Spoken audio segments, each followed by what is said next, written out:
the Lord was just really kind to me Mm, and and and gentle with me and deeply present with mm, me to lead me from a place of abject terror mm, to a place of a real deep sense of peace mm. around it, whether or not I lived. Are you ready to create a strong, healthy marriage through encountering the living God? Hi, I'm April, spiritual director and marriage coach. And I'm Aaron, pastor and marriage coach. Even though marriage is God's idea, He didn't say it would be easy. The unique stories and expectations we bring into our new marriages can make them feel more like a minefield. Thankfully, God's desire is for marriages to be fully alive and healthy in Him. If this is what you're looking for, you've come to the right place. We want to help you hear from God and find the strong, living marriage He has for you. Well, we're so excited on this edition of the Living Marriages podcast to have Pastor Kyle Brooks on the show. Kyle and I got to know each other as pastors, fellow church planters. I think the last time we saw each other was on retreat, and part of that retreat was we actually didn't talk to each other. It was a silent retreat in Genesee, New York. But Kyle has recently written a beautiful devotional book that we'll get to in just a moment. But Kyle Brooks, welcome to the Living Marriage Podcast. Thank you. I'm so happy to be here. Thanks for It's inviting me. awesome to have you. Kyle, can you just let our listeners know a little bit about yourself? Introduce yourself. Don't hold back. Don't be shy. I've never been accused of being shy. That's wonderful.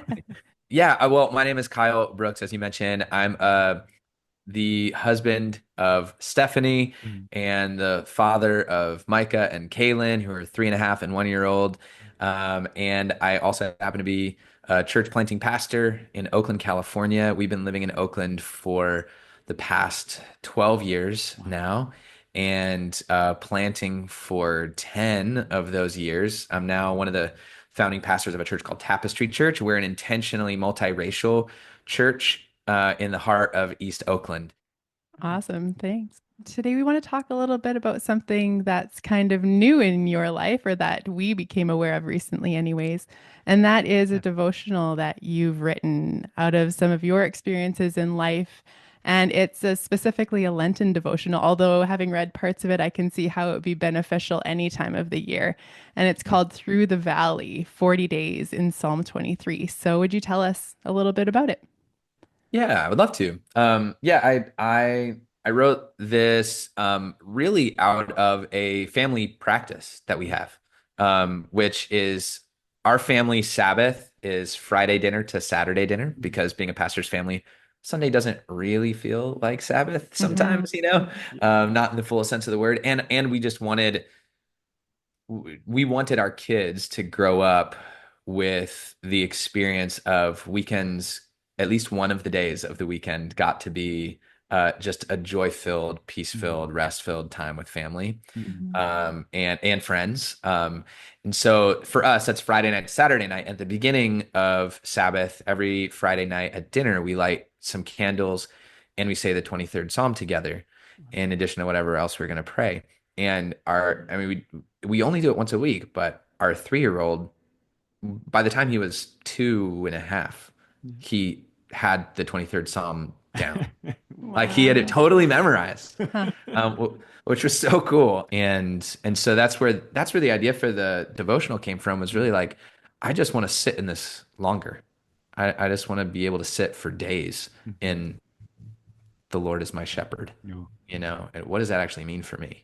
Mhm. What does that mean for us? So that's where it came from. And then I realized it tied like the psalm itself ties so beautifully with the themes of Lent Mhm. that this feeling of uh the Lord is my shepherd, I lack nothing. You pray that from a place. Mm. Like you're reminding yourself of that if you're David for a reason, you Mm. know, because you maybe are experiencing some real lack Mhm. in your life.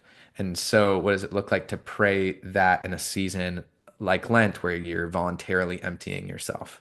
Mm. Um, so there were just so many different ways that it connected up with the season. I thought, oh, let me try to put this together and use it as an opportunity for me to pray and reflect on this psalm. So that's where it came from. I'm excited that it's actually out in the wild now. Yeah, Mhm. and I saw it was number one in Amazon on devotionals for this season. So yeah, Yeah, that's I don't think that's even true as we speak about okay. this. Like it was the case for a hot second there, and I don't know You why. I enjoyed have it, I'm sure, no though. idea why. I'm sure it has nothing to do with sales or like numbers of reviews.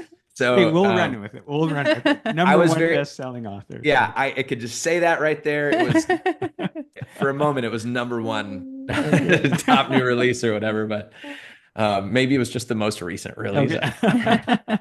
But in reading it, what we could read so far, it's such a beautiful reflection, and something you mentioned is it is a Lenten reflection, and you start with Ash Wednesday, and you talk about the act of putting ashes on our heads and living in the reality of the ashes of our Yeah, lives.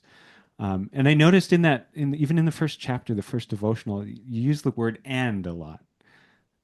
So there yeah, is David knew ashes, and yet David wrote, "The Lord is my shepherd; I lack nothing." yeah. Can you Yeah. speak to that "and" in, um, I guess, in life and life with God? Oh yeah, yeah, absolutely. Yeah, I mean, I think probably the place where that and is, let's say, in all capital letters in my life, in my story in the starkest way, is, and it shows up several times in the book, is when I was going through cancer. Mm, So short version of that story is in in 2021, the beginning of 2021, I started to realize that my weight loss that I'd been experiencing was maybe not part of my healthy eating that I had mm, been up to for a while, that I was tired in an unusual way, not just sad about some things that were going on in life at the moment. And so I ended up getting a whole bunch of tests, found out that I had Hodgkin's lymphoma. So, and by that point, I had lost about 50 pounds. I could not function the way I normally would function on a daily basis. I was just mm, tired all the time. That season, between my sort of initial diagnosis of you have cancer, but we don't know what it is, to when we actually found out what it was, there was a real terror that I experienced. mm, Like, I'm gonna die, mm, because I felt like I was dying. mm, I looked like I was dying. mm, And the other factor in this was that we had just gotten the news that just a little bit before my diagnosis, that we were pregnant with our first oh, child. So my wife was 6 months pregnant when I got diagnosed. oh, And yeah, I was terrified of dying. I was terrified that I would leave her to parent alone, mm, that I would leave her, period, mm, that I wouldn't get to meet my child or wouldn't get to be a part of his life for very long. I'd leave our church. So back to your question of like the and mhm, part. The truth is there was a period where it was just like a lot of tears and a lot of screaming at mm, God, and a lot of just praying the Psalms because I just didn't have my own words to pray really. mm, And through that period of time, the Lord was just really kind to me, mm, and and gentle with me, and deeply present mm, with me to Mhm. to lead me from a place of abject terror mm, to a place of a real deep sense of peace mm, around it, whether or not I lived. mm, And and and and that peace came just from a deep contentment in God, mm, that He is with me now, and that will remain true for me and for my family, regardless of what happens to me. And that's the joy of the resurrection. So he kind of led me through this season of like this valley season Mhm. where it's like these are the things you fear. And why do you fear those things? Well, it's because you don't want to lose these things. Why do you not want to lose? Because you love these things. Because your life is so beautiful and wonderful. And who gave you that? Mhm. Like, who gave you that life? Yeah, I'm still going to be with you, and I'm still going to be with them. Wow. And so that just gave me a real peace and a comfort and that and of like was the darkest season of my life, and it genuinely was the most beautiful season of my life at the same time. Mhm. I'm curious as this is a marriage podcast, I'm curious during that time too, you've talked about how God showed up for you. Yeah. What did that look like in that season for you and your wife and your faith together and your relationship? Mm. Well, it was definitely harder for her Mm. than it was for me. Um, I don't know if you guys resonate with this at all, but in some ways, I think it's easier as a partner in a marriage to go through suffering Mm. yourself than to see your spouse suffer. Yeah. Hmm. Yeah. For sure. Yeah. And and also, frankly, if I died, I got the better end of the deal. Mm. Mm. Like I was going to be with the Lord. She was going to be a single mom, Mm. with a new baby. And that that was terrifying for her. Mhm. She also was able to come to a place of deep sense of trust in God Mm. eventually, but it took longer. And I think this for us in terms of like how it impacted our marriage, I think it brought us a lot closer together. It made us aware in a deeper way Mm. of just how much we love each other and just how Mm. much we would miss each other if we weren't there. Um, like be like just holding each other every night, frankly, and being like, Mm. I don't ever want this to end. It's like you feel like that when you first start dating, Yeah. and just you're holding each other and you're like, we could do this forever, Yeah. you know? And then you're like a decade in or 12 or 15 years in and you're like, I mean, I need to go to sleep. Right. Don't touch me. Yeah. I mean, yeah. Good night. Turn on the sound machine. So, it really deepened just our sense of our passion for each other and the Mm. realization of what a gift we have in each other. Um, yeah, and then she had to take care of everybody for a Mm. while there. She was taking care of me when I was going through chemo because I started chemo a month later, and then so that's her third trimester, Wow. and then the fourth trimester, the first 3 months of my son's life. I was Mhm. finishing up chemo, and thankfully, I only had to do 6 months of chemo. The Lord just kept providing for us too in the midst of all of that. Two really big things are our friend found out that I had cancer, reached out, said, Do you happen to be in this network?" And I was like, "Yes." And she was like, "I'm in the oncology department there Mm. as a nurse delivering treatment." And so like she got me hooked up, and the charge nurse for that department was also part of that church, so we knew her.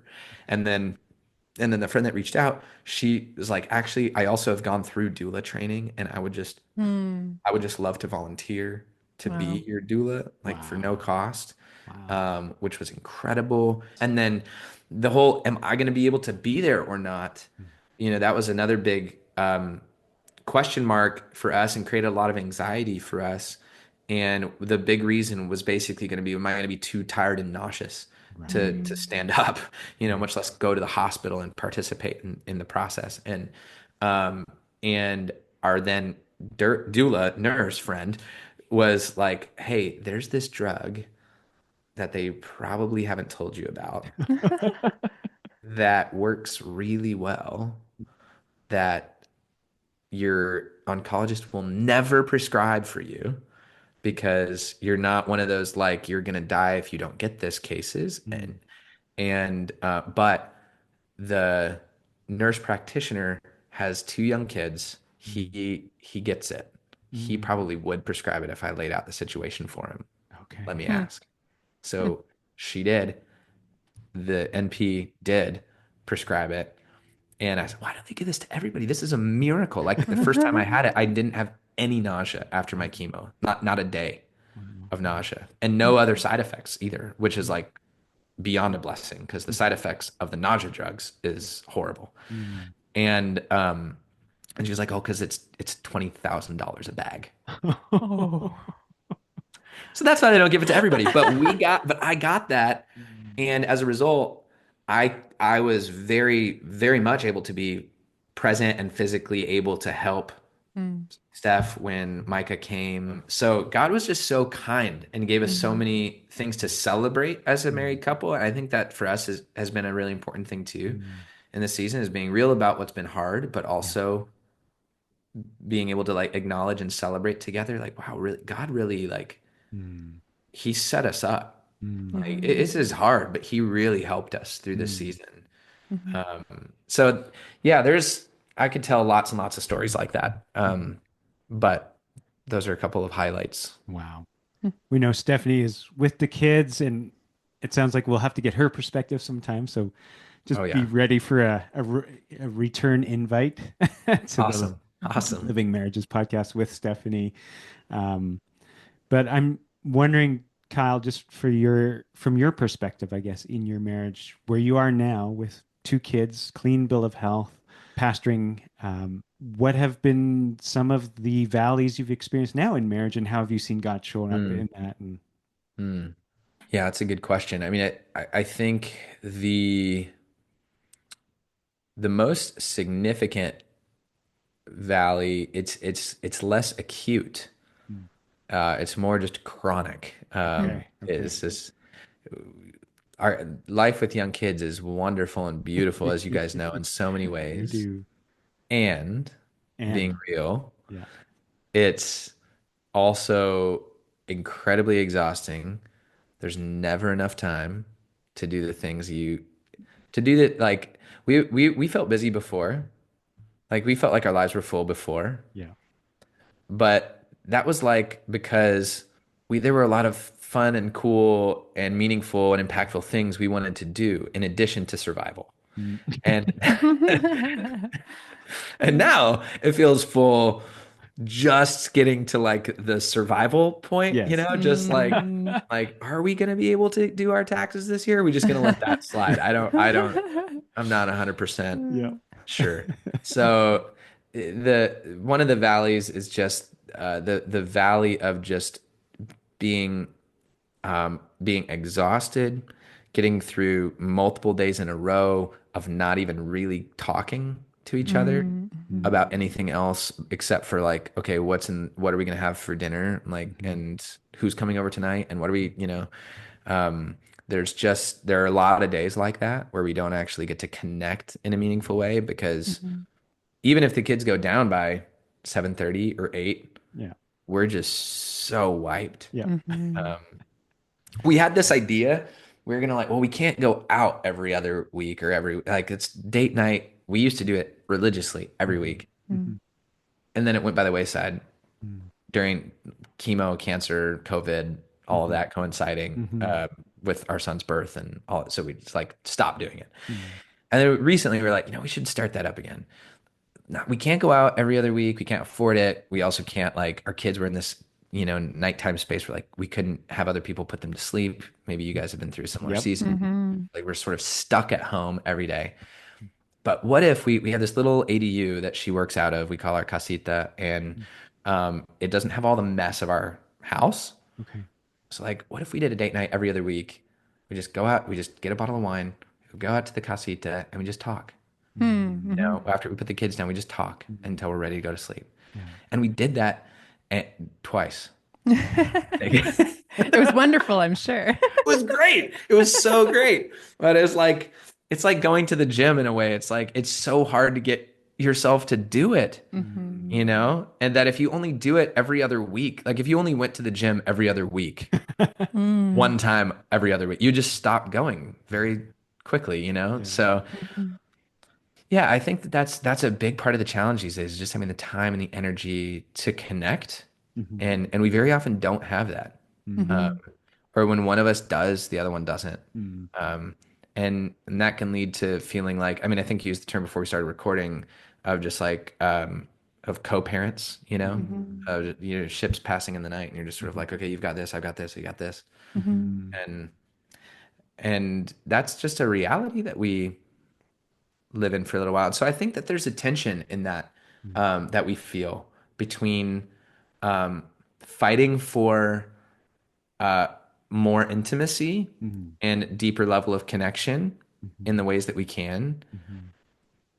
and also at the same time trying to give ourselves a little bit of grace Yeah. to Mhm. say, this is normal. This is a Mhm. season Yeah. that we're in. Yeah. We're not doing it wrong, you know? Like this is like we're not supposed to feel like before we had Like kids. newlyweds. Yeah. Yeah, we're not supposed to feel like newlyweds. That's not what this is. And thank God we don't feel like newlyweds right now. I don't think we Mm. can do what we need to do. Mm. Right. Some Mhm. people can when they're newlyweds, but like we probably wouldn't have been able to very effectively. Mm. So, Mm. Hmm. um, yeah, so I think that's the challenge. That's part of the challenge is just like, okay, how much do we just like accept like and be content with the season that we're in? And Mhm. how much do we you know, push back against some of the um, what the word I'm looking for is like the it's not attrition, but it's like the second law of thermodynamics, you know, Right. like everything sort of devolves into nothingness Right. after a Right. while, you know? We got to fight against that inertia. That. Yeah, Yeah. Mm. Yeah. The yeah. drift into, Yeah. yeah. Mm, Um, in all of this, so you're talking about how this is kind of the valley that you guys find yourselves in. And I know a mm, friend of ours a little while ago, we were talking to her and she was saying the valley is where things grow. mm, But growing yeah, is not always an easy thing, right? And so I'm hearing that in what ah, you're saying, where you're like, you're acknowledging like, yeah, this is taking work. It's taking tending, like these little the little shoots, these little kids that you're yeah, raising, right? This responsibility, it takes a lot of work and wanting to still be connected as a couple, but it is a yeah, valley. And yeah. so it does take that intentionality and that work. Um, a question I have for you is what hope have you received from God in this Mm, time? And what has He given you that takes you forward and mm, helps you know that you'll be okay? mm. One place to begin, since we talked about my cancer journey a little bit, Hmm. is I often I often try to go back there to that Mm, feeling Okay. of like I'm gonna lose everything Mm. mm, and everyone and how that would feel. Mm. And I very, very, very, very quickly go, oh, my life is so wonderful. mm, mhm, You know, like if it's what I've got now or not having it, Mm. I take what I've got now 100 times, mm, you know, 100 Mm. times out of 100. Mm. And that's not to say I don't want to be with Jesus. I'm just very content with him being with me here. Yeah. Um, and so, you know, there's that is a gift that I can take with me, like carry forward through my life. Mhm. In my better, more self-aware moments, to say, you know, no, what I've got here, it's hard. Mhm. It's mhm, hard, but it is great. It is mm, really great. I love it. I love my life. Mm. And even with all of the tantrums and all of the, you know, late nights or multiple nights in the same night, you know, type mm, experience. And then I think another gift is also just like little comments here and there, you know, from older people Mm. going forward, you know, how are you doing? And oh yeah, it's been a tough week with, you know, one of our kids or this or that. And you know, where we don't connect that much, and having just like a 75-year-old person that has two adult kids be like, yeah, Mm. Yeah. that's the season. Yeah. mm, That's mhm, what you're in. Yeah. And mhm, that's okay. Yeah. mm. It's just like such a gift to be like, oh, okay. Yeah. And I like you. You're pretty great at 75, So You like made it through. you made it. Yeah. And it's just such a gift to have, and then in our church, that's one of the gifts of having a multi-generational church is that, like even as a pastor, I'm very able to glean a lot from the older people in our congregation and their life experience and their just sense of like, oh, yeah, this is what it is, and that's okay. This is the way life is supposed to look when you're at Mhm. this stage. Hmm.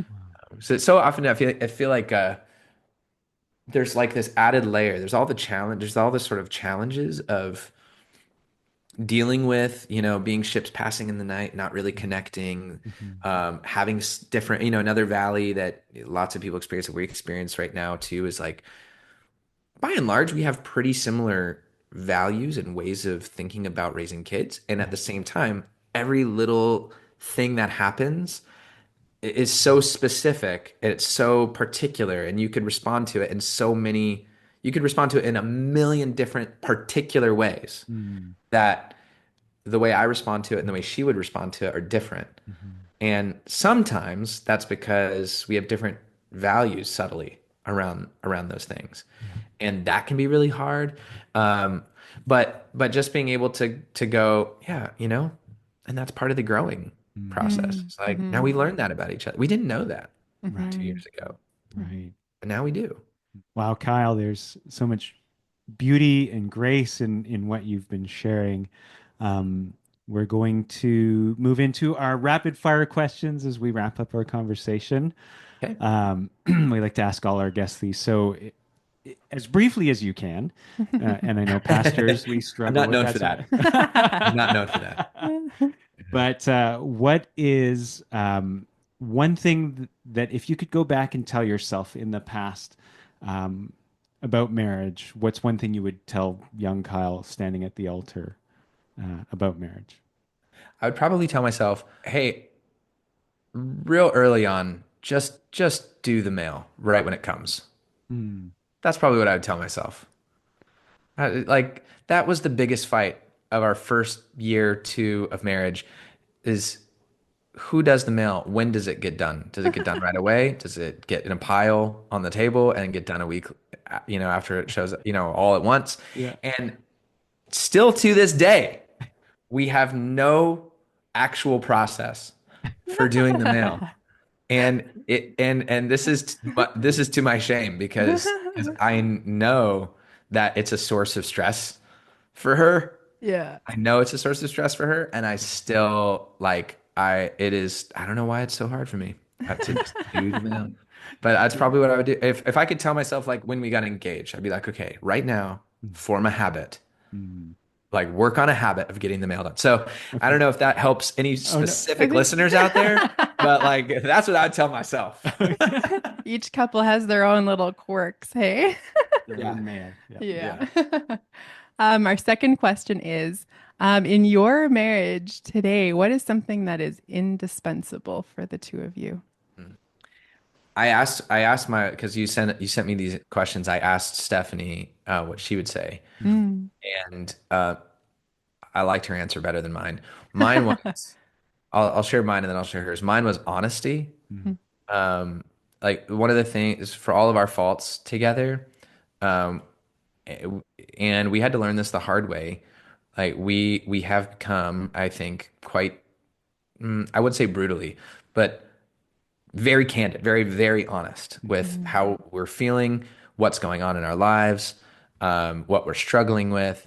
We're very honest with each other, and that just breeds so much trust and reduces the amount of drama and anxiety Mhm. in our marriage because I don't ever have to wonder if she's telling me that, is she also not telling me Mm. how she's really feeling when, is that a passive aggressive comment that like, I mean, we do make passive aggressive comments sometimes, just like anybody, right? Yeah. But if we do, we're like, hey, that was passive aggressive. Mm. Mm. Like, why Mhm. don't you tell me what you're really thinking? Mm. And then we do. Mm. So that was the thing that came to my mind. What came to her mind were two quick things. One is forgiveness, Mm. Mm. the ability to apologize Mm-hmm. to accept blame Mm. and ask for forgiveness, Mm.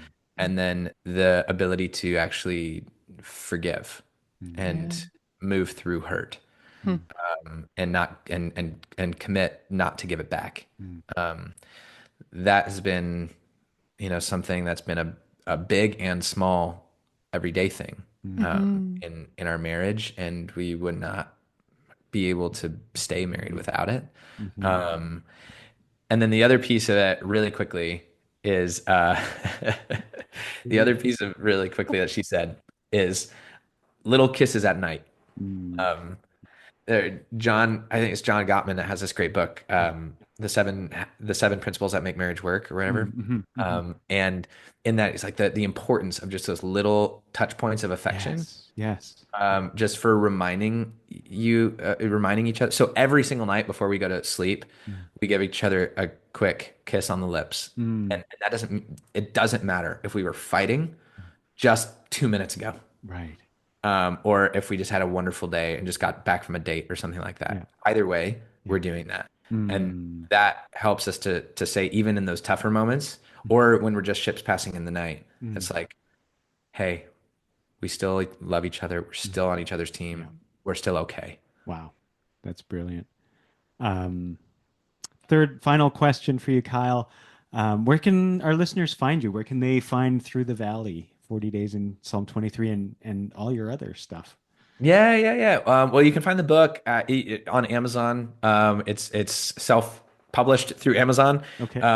and you can just Google Through the Valley, Kyle Brooks, and you should be able to find it, or type that in the Amazon search bar. I blog at kylebrooks.substack.com.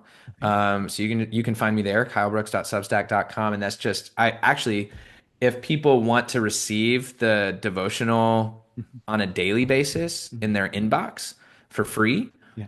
they can just subscribe to my Substack, and Okay. I'll send it to their inbox for free every day, Super. till the end of Lent. Yeah, and then you can find me on Instagram, Facebook.